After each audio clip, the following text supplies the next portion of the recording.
How oddly appropriate that something go a little wrong there at church. Church isn't where you're supposed to get hurt. And on a day when we're talking about whether or not God is fair.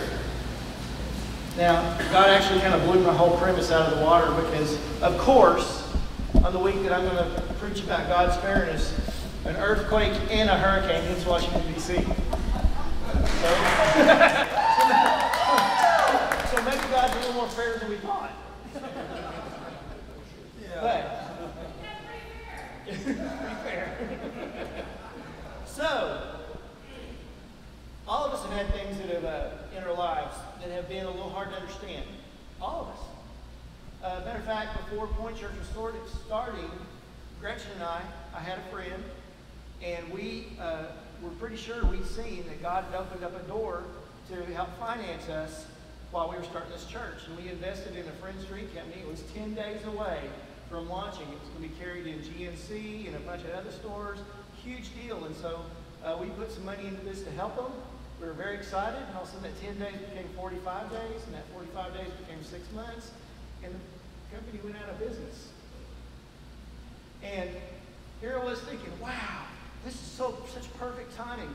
We're going to be able to not even have to worry about taking much of a salary while this church starts. We can really throw our resources into the church. And yet it didn't work out that way. And then the PS on that story is the company went out bankrupt, went out of business, and then later reformed. And that same drink this fall is going to be carried in 2,000 Walmarts and about 800 Sam's. That's cool, except the company that I invested in is gone. And so that won't do us a bit of good, but I'm really happy for my friend that he finally got his drink sold. Just doesn't seem a little fair, does it? Something like that. And you know, that's just a minor thing. We have all kinds of stories of things where life does not match up with where we think it should. We look and we see logic and we think it ought to work this way and it doesn't. But you know, the worst example that our church has had recently and our town has had is walking into the Armstrong's house a few weeks ago. And Jody's sitting there, and in one afternoon, her wonderful husband that loves her and his kids so much and has loved so many of our kids, just like that, a 3-time DWI guy is still alive, and we lost our friend Matt. And that doesn't seem fair. That's not how I want things to go. Lots of times we just start asking ourselves, is God fair? Does he care? Does he intervene in the world? In Genesis 18:25, Abraham asked God, kind of questioning his fairness. He said, will not the ruler of all the earth do right? And he was kind of bargaining for, there was instruction in the city going on, and he was kind of bargaining with God. And you know what? God let Abraham work through this process. He let him go through some questions, asking back and forth, and at the end, Abraham found out that God was right all along. So I want to do the same thing. I want us to kind of work through that process today, and let's see what we think about the judge of all the universe, the ruler of everything, the king of everything, and whether or not he's fair. But to set this up, I want 3 things that we need to keep in mind, okay? Number 1, we need to start with kind of a short history of the earth. We'll keep it brief, but let's go here. Short history of the earth. In the beginning, God created the heavens and the earth. Okay? We're all on board so far. He did it systematically, and he pronounced it good. It was very good, as a matter of fact. Now, he gave it to man, and gave man the free will to choose. Okay? Unfortunately for us, man chose poorly, and it was cursed. So, since that time, the whole world, the whole earth has grown sicker and darker and sicker, and it's going to continue to do so until you know who comes back. Right?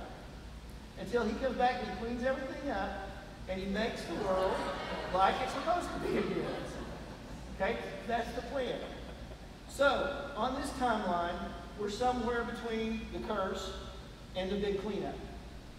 And my guess is if you put us on the line that we're probably right about there.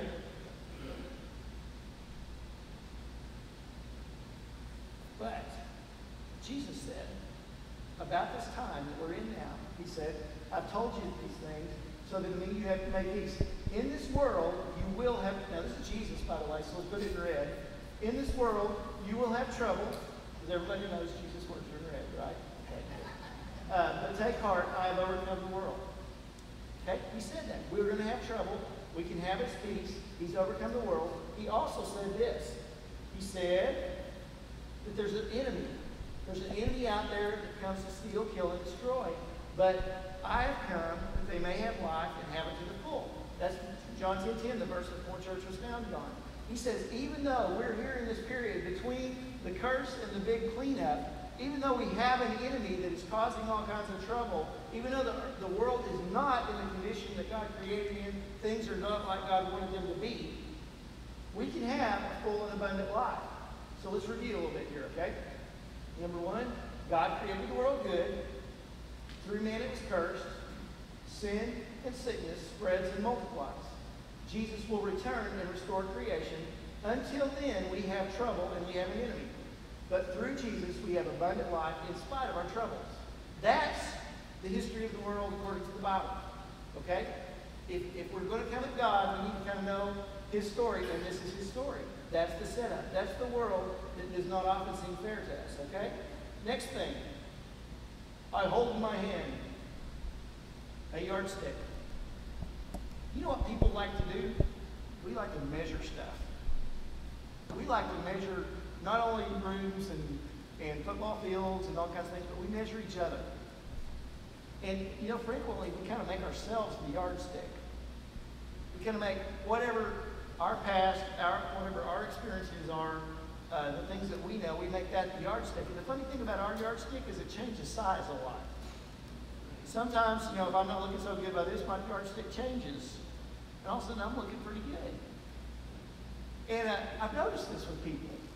We have this sense of justice, but our sense of justice is really kind of malleable. One way you can always see this, has anybody ever been to traffic court? Oh yeah, I got to confess, I've been to traffic court. And I was standing there and I was watching all these people go up before the judge. There's a judge here, there's a policeman there with his notebook, and all these people would go up and the judge would say, how do you plead? And they'd say, not guilty. I was fine because I was doing this. And the policeman would flip open his little book and go, I was here, and you did this. The judge would go, guilty. Court costs, fine. Imprisonment. Nightmares. Whatever. You just throw all kinds of stuff on these people. Over and over and over again, the same story. So I got a little smarter. And when I got up there, I went, guilty. Well, it's a funny thing. There's a pastor that I really like to listen to and I read his stuff, and the same thing happened to him. I don't know if it's a common, situation with pastors, but for some reason, he also ended up in traffic court, same thing, room packed out full of people going up and telling them they're not guilty, they're all getting slammed. He goes up and he says, judge says, okay, what's your deal? And he goes, well, I was an idiot, I got caught with the tag out. What? You say you're guilty? And this Craig looks up at him and goes, and you can see this look in the judge's eye, like the judge is going, come on, speak up, play along with me here.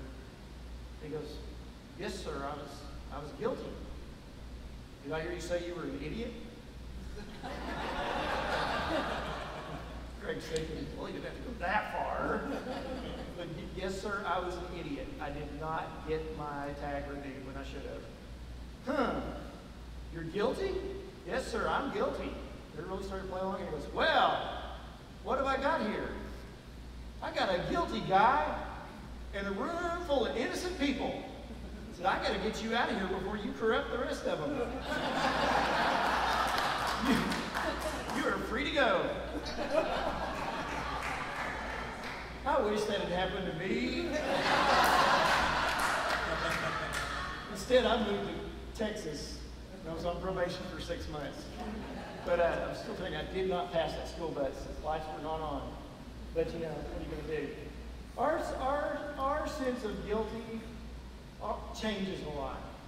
We take into account all kinds of things when we're trying to judge who's guilty, who's not guilty, what should happen. We have a very changeable yardstick.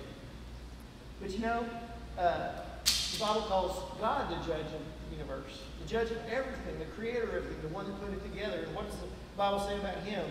In Psalm 8, verse 3, there's this beautiful, beautiful psalm of praise that says, when I consider your heavens, the work of your fingers, the moon and the stars, which you have set in place, what is man that you are mindful of him? The Son of Man that you care for him. In here, you have the contrast. And by the way, that psalm goes on to say, you love us. Who are we? But you love us anyway. You give us all this wonderful honor and position. But right here, we see the contrast between who God is, creator of everything, sets the moon and the stars in place, writes DNA, is intimately involved in creation from here to as far as we can see and farther. And then there's us. We live in this little terrarium. We've got about, hopefully, a good 80, 90 years. The best of us get a little over 100. The last few aren't that much fun. But we tend to judge everything based on our finite experience.